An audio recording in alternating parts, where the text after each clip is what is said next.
The literal reason why you came to this world, the only reason you came to this world,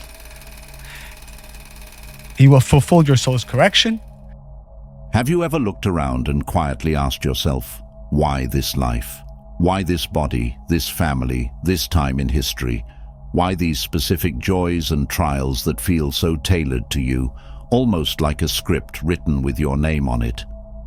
These questions aren't meaningless. They are echoes, quiet echoes from something your soul may already know.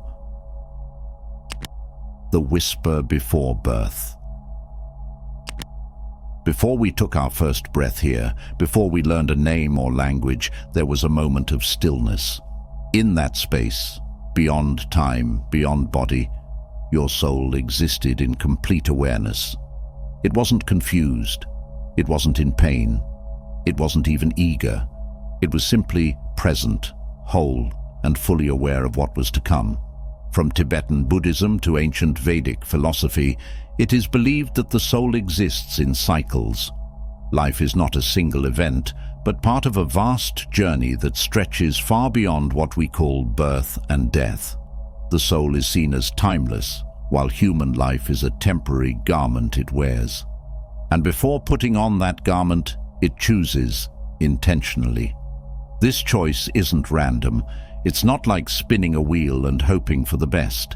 Instead, it is a selection made with incredible wisdom. Not from the mind, but from the soul's deeper knowing. It chooses based on what will offer the most growth, the most healing, the most opportunity to evolve into something greater. Think of it like an artist selecting a blank canvas, not just any canvas, but one that offers the right texture, the right challenge, one that can hold the brushstrokes of pain and joy, of triumph and surrender. Because without contrast, there's no depth. Without shadow, there's no shape. And without limitation, the soul cannot stretch its wings in this world of form. You may wonder, why would I choose suffering? Why would I choose betrayal, loneliness, hardship? It's a fair question, and it comes from the human part of you that feels every wound deeply. But the soul doesn't see pain the same way we do. To the soul, difficulty isn't punishment, it's fuel. It's a path. It's an invitation to remember who you really are underneath the illusion of loss. There's a parable that illustrates this beautifully. In the story, a soul prepares to incarnate on earth. It meets with a group of other souls in what's often described as a soul council. Together, they map out the journey ahead. Some souls offer to play supportive roles, parents, lovers, friends. Others, with immense love, agree to play more difficult parts, antagonists, challengers, even betrayers. Not out of cruelty, but out of deep love and a commitment to helping that soul grow in strength, compassion, and wisdom. When we enter this world, we forget this plan. That forgetting is part of the agreement. It's what makes the journey real. We stumble, fall, feel lost. We wonder why things happen the way they do. But something deep inside, a flicker of memory, a trace of knowing, keeps whispering, this was part of it. You are not a victim of your life. You are its author. This doesn't mean that every pain is your fault or that you deserve hardship. The soul's choice isn't about blame. It's about preparation. It's about choosing the exact conditions that will stir your spirit awake. Conditions that sometimes include heartbreak, illness, loss, and uncertainty. Not because you are meant to suffer endlessly, but because within those experiences lie the keys to your awakening. As you move through life, you start to notice signs. Not obvious ones, perhaps, but small moments that feel oddly familiar. Déjà vu, for instance, isn't just a neurological glitch. Many believe it's a ripple from the soul's memory, a soft tap on the shoulder that says, "You've been here before. You chose this." A sense of recognition in a stranger's eyes, a sudden pull to a place you've never been. These are clues too. The soul doesn't just choose hardship, it also chooses the gifts. The laughter that comes so easily, The moments of wonder you feel when the sky burns orange at sunset. The people who show up exactly when you need them. The art, the music, the words that feel like medicine to your spirit. All of this was included. All of it is part of the great remembering. And as you start to peel back the layers of who you've been told you are, you begin to feel it. Something ancient, something vast, something quietly powerful, not outside you but inside. You realize that your life is not a mistake. You're not here to just survive. You're here to remember that you chose to be here. And with that remembering, something begins to shift. The way you respond to challenges starts to change. You stop asking, "Why is this happening to me?" and begin asking, "What is this here to show me?" You stop fearing change and begin embracing the unknown, because suddenly, even the dark has meaning. Even the silence speaks. This is the beginning of soul-conscious living, when you stop seeing life as a series of random events and start seeing it as a sacred map, one you drew with your own hand before you ever arrived. That doesn't mean the road is easy, but it means you're never truly lost. The compass is inside you. You may have forgotten the plan, but your soul hasn't. It's been guiding you all along, through every pull of intuition, every gut feeling, every dream you couldn't shake. And it will keep guiding you, quietly, steadily, lovingly. Not to control you, but to remind you, you chose this life. You chose it because your soul is ready. The space between lives. Imagine for a moment the stillness that exists before form. Not emptiness, but a silence filled with wisdom. This is what many spiritual traditions describe as the interlife, the realm between incarnations. A place beyond the veil of this world where the soul is neither beginning nor ending, only being. In this place, clarity is sharper than light. The soul is not confined by fear, nor driven by ego. It simply sees. This state is not easily remembered once we arrive here in human form. Our minds become absorbed by names, roles, survival. But within dreams, within meditation, within sudden waves of knowing, fragments of that space return. These are not memories the way we recall childhood, but more like impressions. Fleeting flashes of a deeper truth that lives inside us. Many mystics, including ancient philosophers from Greece, India, and Tibet, spoke of the soul's journey through this interspace. Plato described it in his Myth of Er, suggesting that souls gather before reincarnation to choose the shape of their next life. Not out of entertainment or curiosity, but from a place of deep reflection. The soul is drawn not just to pleasure or power, but to balance and completion. You may wonder how a soul measures time in this place. It doesn't. Time, as we know it, is a tool of the material world. There, in that realm between lives, there is only rhythm, a pulse of knowing, a recognition of the patterns we've lived before and the ones we have yet to face. What feels like lifetimes here can be only a breath there. Before the soul steps into a new life, it observes its previous paths, not with judgment, but with curiosity, like an artist examining an old painting, seeing what was beautiful, what was unfinished, and what colors are still waiting to be expressed. The soul reflects on lessons learned, wisdom gained, and areas where growth was paused. In this space, choices are not rushed, they are sculpted, and these choices aren't only about external conditions like location, status, or family. They are deeper, more precise. A soul may choose to be born into a quiet household to learn to listen. Another may choose chaos to develop inner calm. Some may choose to love someone they've met many lives before, continuing a dance that began long ago. Others may choose to live in solitude, not as punishment, but to rediscover their own voice. The purpose of these decisions is not to control life, but to design the ideal conditions for growth. The soul understands that on earth, the contrast between shadow and light is what creates wisdom. Without challenge, there is no courage. Without friction, there is no fire. Without longing, there is no discovery. During this time in the interlife, souls often connect with others they've shared journeys with. This is where many believe soul groups are formed, clusters of spirits who reincarnate together in different forms and roles, lifetime after lifetime. You might be a parent in one life and a child in another, a friend in one and a teacher in the next. These relationships are not always easy. In fact, they're often chosen because of their power to awaken. Love in its truest form is not always gentle. It is transformative. Some teachings even suggest that particularly intense relationships, whether loving or painful, come from soul contracts agreed upon before birth. These contracts are not punishments.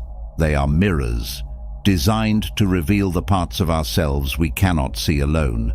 But here's the most powerful part. The soul always chooses with the intention of remembering.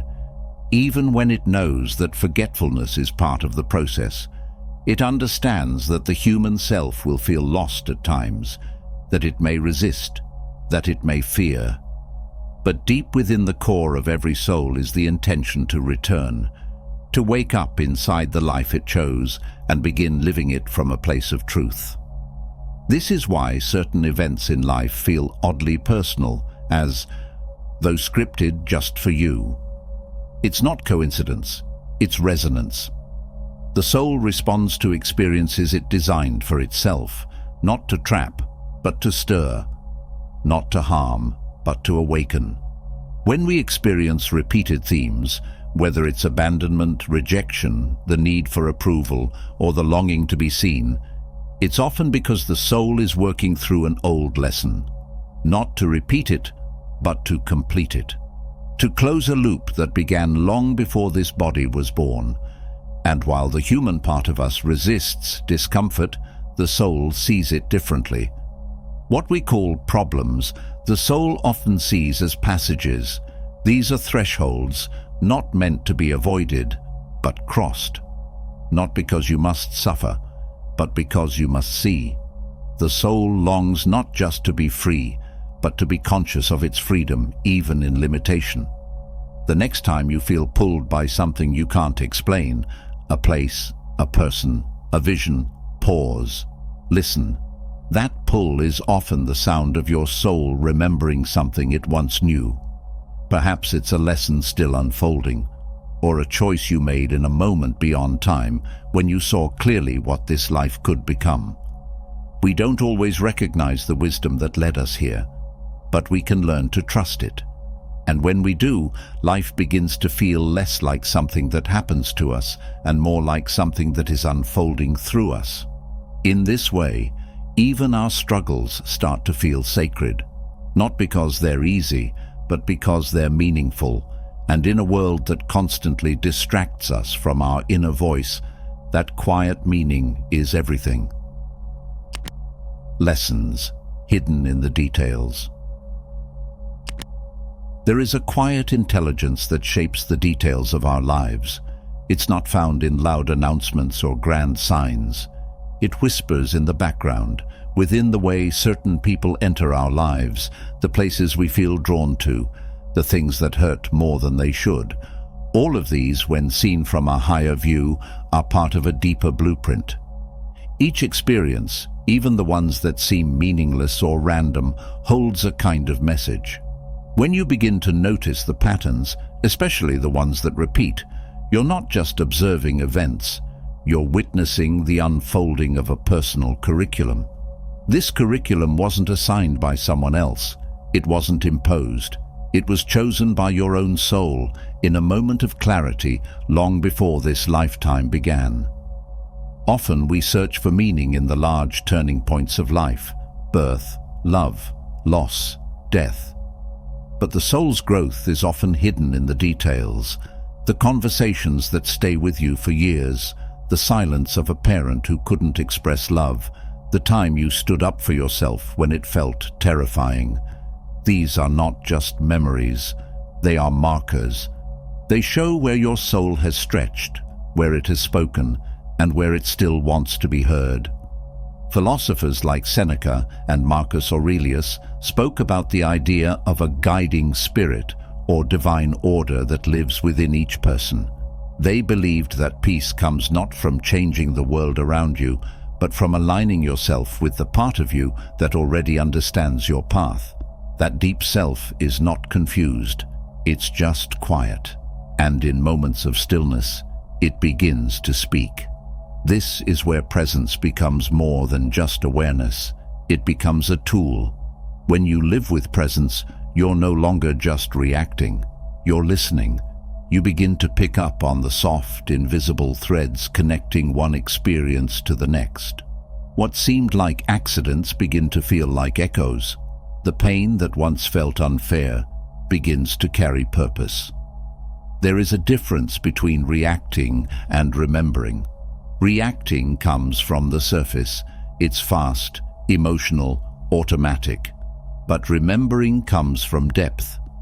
When you remember something your soul already knew, it doesn't feel like learning something new. It feels like uncovering something ancient, like dusting off a mirror that's been waiting to reflect you back to yourself. And that's the beauty of the life you're in. It may not be easy, but it's precise.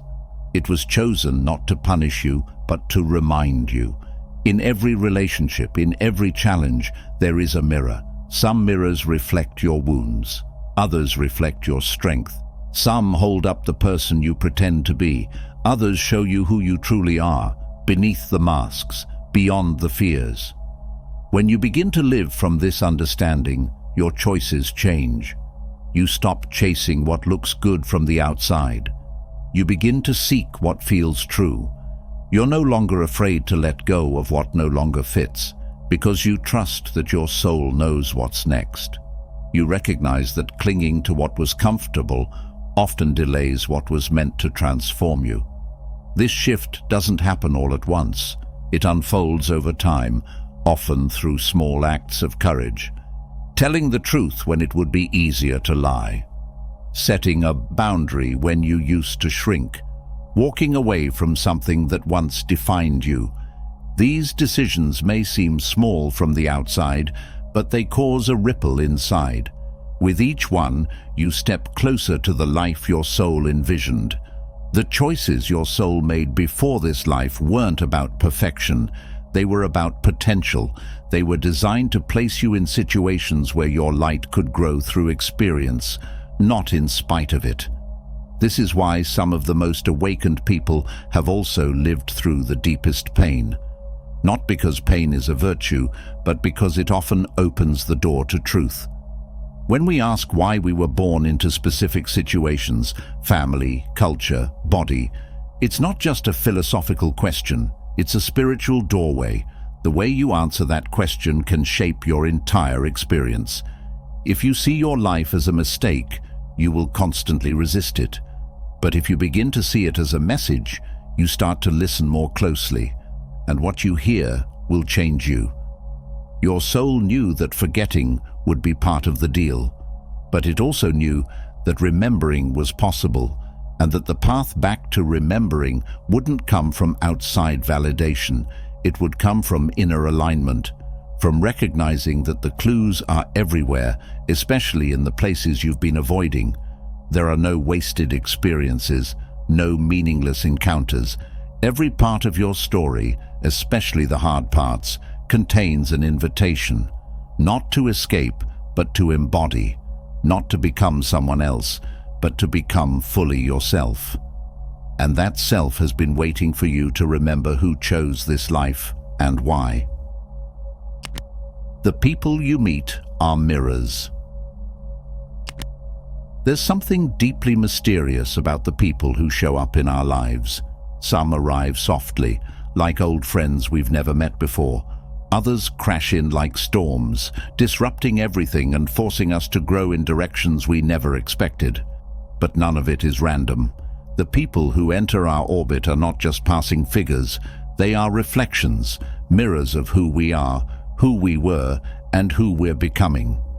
Across spiritual traditions, there's a common thread. Relationships are lessons in motion. In Hindu philosophy, for instance, there's the concept of karma and samskara, suggesting that we are drawn to certain souls to resolve unfinished patterns or to assist in healing and evolution. Buddhism speaks of interconnectedness, that no encounter is separate from the whole. Even ancient Greek thinkers like Plato hinted at the idea that souls recognize one another across lifetimes, drawn together by invisible cords.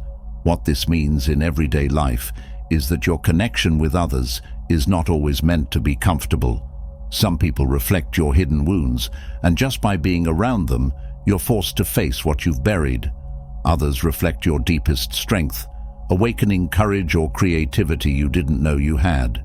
Some will test your patience, others will break your heart wide open. It's important to realize that soul agreements are not always about harmony, they're about growth.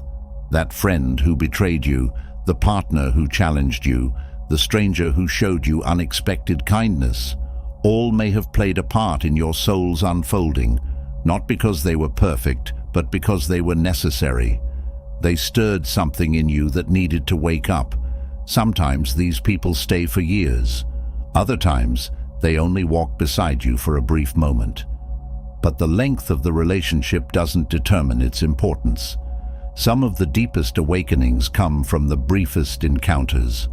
A conversation with someone on a train, a glance from a stranger that says, "I see you." These moments may seem small, but they often leave a lasting imprint. There's also a unique pain that comes from soul-level connections that don't last. You might feel as if someone was meant to stay, but they leave.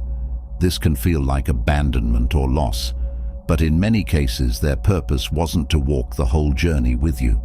Their role may have been to activate something inside you, a realization, a strength, a redirection. And once that purpose was fulfilled, the path naturally shifted. Rather than clinging to who we wish stayed, the deeper invitation is to ask, what did this connection awaken in me? What did it reveal? What did it teach me about my own soul? Every interaction, whether joyful or painful, gives us another piece of the map. Of course, not all relationships are spiritually nourishing. Some are deeply toxic or abusive. And here too, awareness is essential. Recognizing a soul contract doesn't mean you have to accept harm.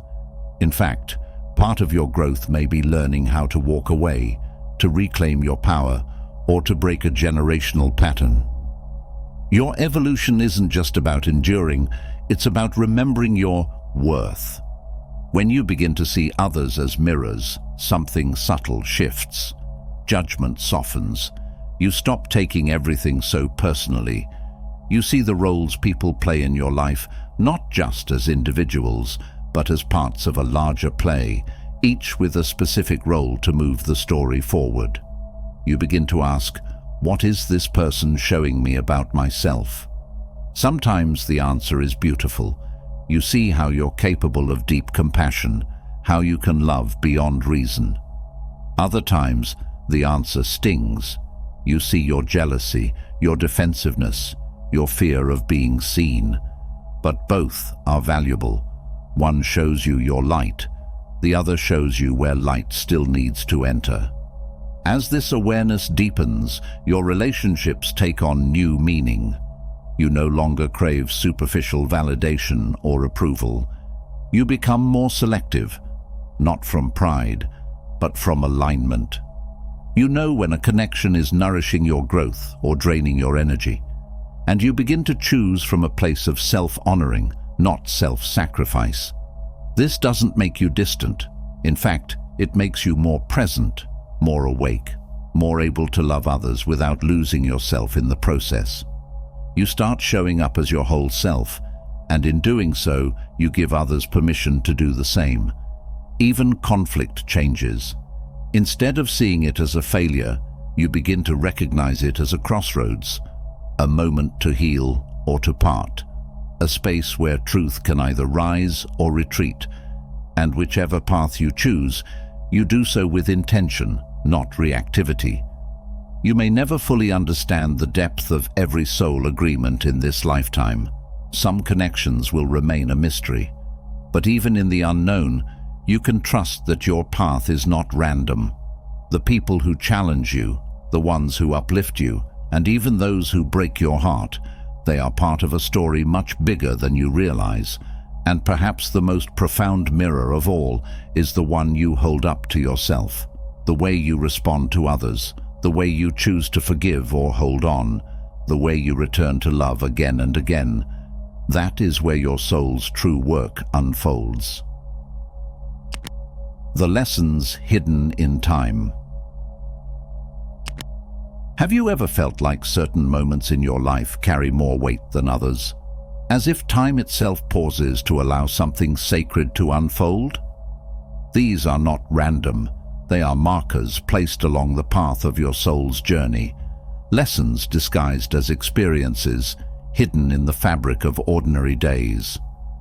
We often measure time through clocks and calendars, but the soul doesn't operate by hours or years. It moves through seasons of learning, unfolding like a story that reveals its meaning only after enough pages have turned. Some seasons are long and still, like winters of the spirit. Others rush in like storms, demanding transformation. And in between there are quiet passages, pauses that prepare us for what comes next. When your soul chose this life, it didn't just choose people and places, it chose moments, milestones, turning points, encounters that would shape you, not just through joy, but through uncertainty and change. And each one holds something for you, even if you don't see it at first. There are times when we feel stuck, as though nothing is moving. We wait for signs. We question our path. But these periods are not failures, they are transitions. Like seeds resting underground before they sprout, your soul sometimes needs silence to grow roots. The discomfort you feel isn't a sign that something is wrong. It's often the signal that something is preparing to emerge. In many ancient traditions, patience is more than waiting. It is presence. In Taoist philosophy, there's a reverence for flow and timing. The Tao teaches that everything has its rhythm, and forcing something before its season brings disharmony. The same is true for your inner journey. Rushing your evolution can leave you exhausted and confused. But when you trust the pacing of your own soul, you begin to see that even delays carry wisdom. Some lessons only make sense in hindsight. You might not understand why something happened until years later, when another event connects the dots. That's how spiritual memory works. It doesn't always arrive with clarity. It arrives with meaning when you're ready to hold it. Think of the moments you've felt most lost. Now, think about what they led to. Often it's the most painful chapters that break open the next stage of your life. The job that ended forced you to discover a deeper purpose. The heartbreak that shattered you opened space for something more aligned. These are not just random shifts. They are carefully woven lessons waiting for you to receive them. But there's more to this than learning from the past. Time also challenges us to become fully present, to see what's unfolding now, not just what once was or what might come. We spend so much energy in anticipation or regret that we often miss the moment we're living in. Yet, the present is the only space where real transformation occurs. Every breath, every step, every choice is a point of creation. This moment is where your soul has gathered everything it's learned, everything it remembers, and offers it to you again. You don't need to go searching far to find your path. It's right here, in the now. The more present you become, the more you start to notice patterns. Maybe you've had the same type of conflict appear in different relationships. Maybe similar fears show up in new situations. These repetitions aren't punishments, they're invitations. Your soul is offering you another opportunity to respond differently, to grow in a new direction. We often think change happens all at once, but it rarely does. It happens in the small moments, when you choose peace instead of reactivity, honesty instead of avoidance, courage instead of fear. Over time, these choices shape your inner world. And as your inner world shifts, your outer life follows. You may find that time begins to feel different. You feel more in sync with life, less rushed by artificial deadlines. You start to recognize when it's time to rest, when it's time to act, and when it's time to let go. That awareness is part of your spiritual maturity. It means you are no longer driven only by survival or habit. You are guided by something deeper. Some believe that the soul carries memory not only from this life, but from many before. If that's true, then what feels like a new lesson may actually be the resolution of something ancient. A fear that keeps surfacing could be the echo of an old wound, asking to be healed. A passion that keeps calling might be the continuation of a gift you've carried across time.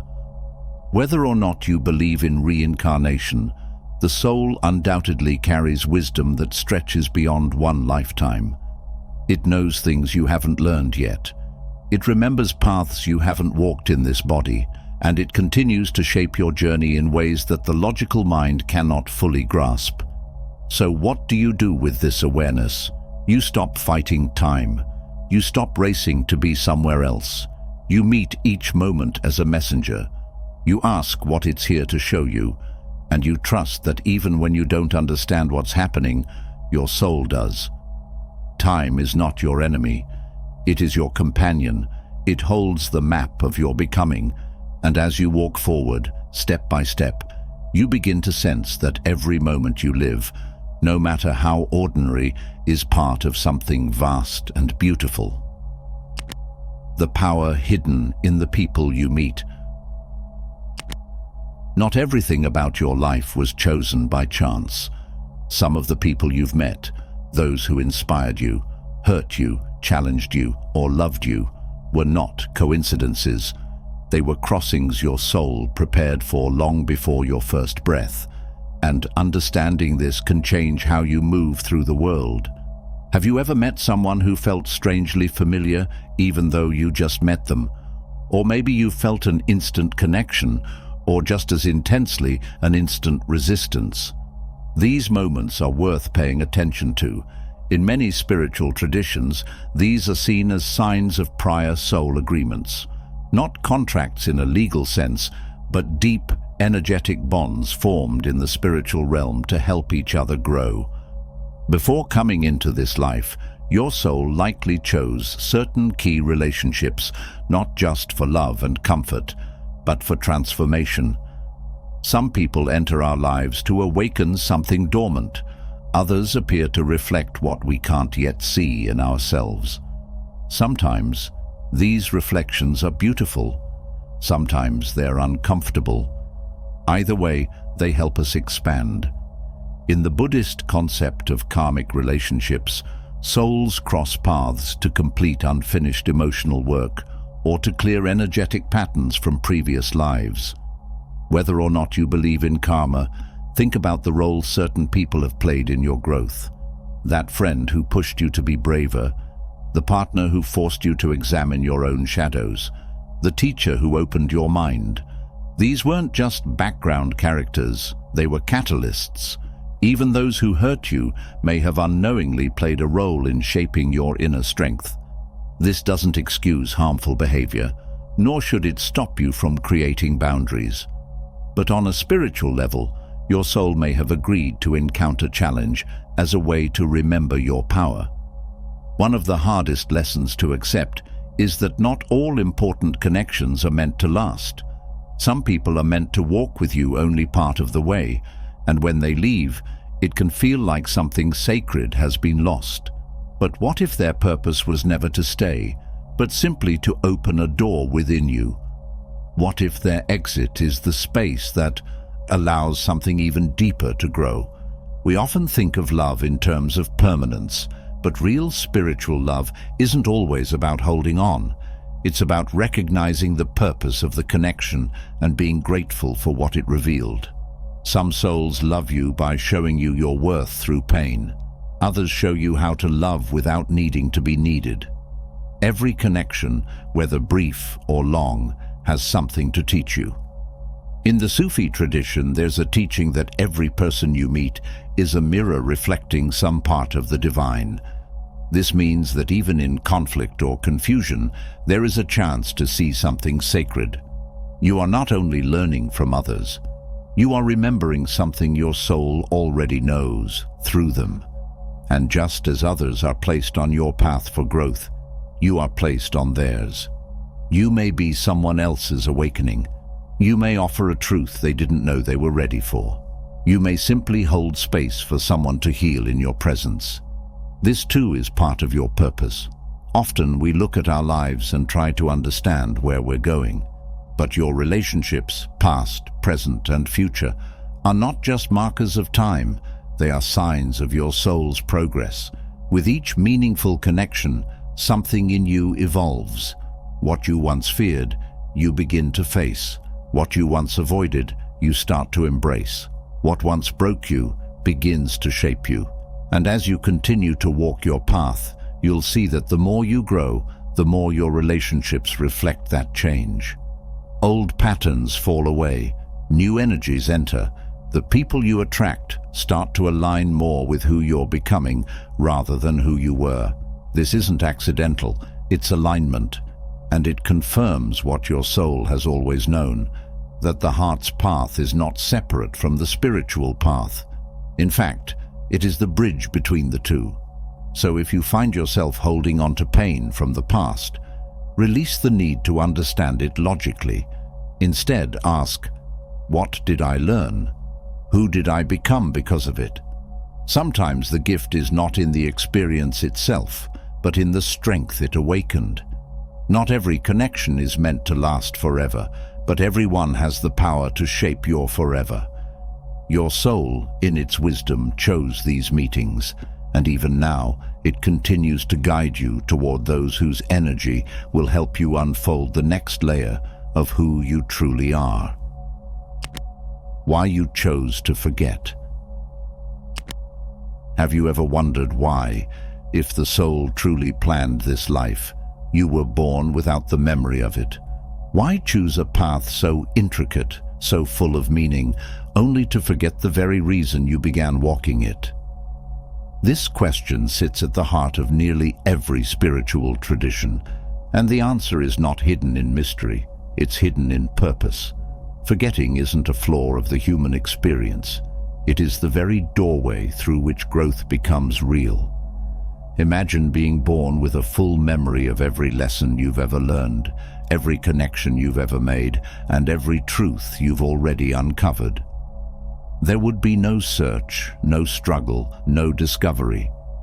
Without the veil of forgetting, there can be no journey toward remembrance. And that journey is what shapes the soul. In Hindu philosophy, the term Maya describes the illusion that veils the truth of who we are. It's not an accident, it's a design. It allows consciousness to enter the world of form and separation, not to get lost in it forever, but to experience contrast, and through contrast, to come back home, to wholeness, to the divine. You chose to forget so that every glimpse of truth would be a rediscovery, so that joy would feel like more than just a state. It would feel like a victory, so that every lesson would come alive through effort, every breakthrough would be earned, and every act of love would rise from intention, not memory.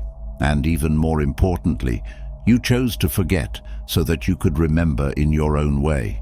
Each time you touch something sacred, through pain, stillness, art, connection, nature, you are retracing steps your soul already knows, but this time through your human hands, your human heart, your human voice. This is why your path may look different from others. Each soul takes a unique shape to learn a unique truth. Some remember faster, some wander longer, some awaken through grief, others through grace. But all are returning to the same source, You were never meant to remember all at once. That would only overwhelm the mind and strip the magic from the unfolding. Instead, memories are layered in symbols, dreams, patterns, emotions. These are the languages of the soul, and when you learn to listen, not just with your ears, but with your whole awareness, you begin to remember what cannot be said in words. This is why spiritual awakening so often begins not with knowledge, but with a deep feeling, a sense that something more exists beneath the surface, a quiet pull inward, a sudden longing for meaning, even in the middle of chaos. These aren't signs of something going wrong. They are signals that you're starting to lift the veil piece by piece. You didn't forget, so you would stay lost. You forgot, so the finding would have meaning. In the Tibetan tradition, it's said that the soul makes a vow before entering the body, to walk into forgetfulness with courage and to awaken within the dream. That vow echoes through time as intuition, as inner knowing, as moments of déjà vu, or the certainty that something just feels right, even when logic disagrees. And as you awaken, the world around you begins to change. Not because it's changing, but because you are. You start to see the sacred in the ordinary. You notice synchronicities that seem too perfect to be random. You begin to trust that your presence here is not an accident, but a choice. This is the point where many feel both awe and sorrow. Awe for what they're remembering, sorrow for how long they forgot. But the soul holds no judgment. Time means nothing to it. To remember even one moment of truth, even late in life, is still a triumph of consciousness. As you continue walking this path, your greatest task isn't to recall every spiritual detail, it's to stay open, stay curious. Keep choosing awareness over habit, stillness over noise, depth over distraction. You'll find that the more you accept your forgetting, the easier it is to remember. And what you remember will come not just from books or teachings, but from your own direct experience. That is the most powerful remembering of all. So the next time you feel uncertain, lost, or disconnected, pause. Ask yourself not what you need to know, but what you already know and have forgotten. Close your eyes, not to shut out the world, but to turn inward toward the part of you that always remembers. You are not becoming something new.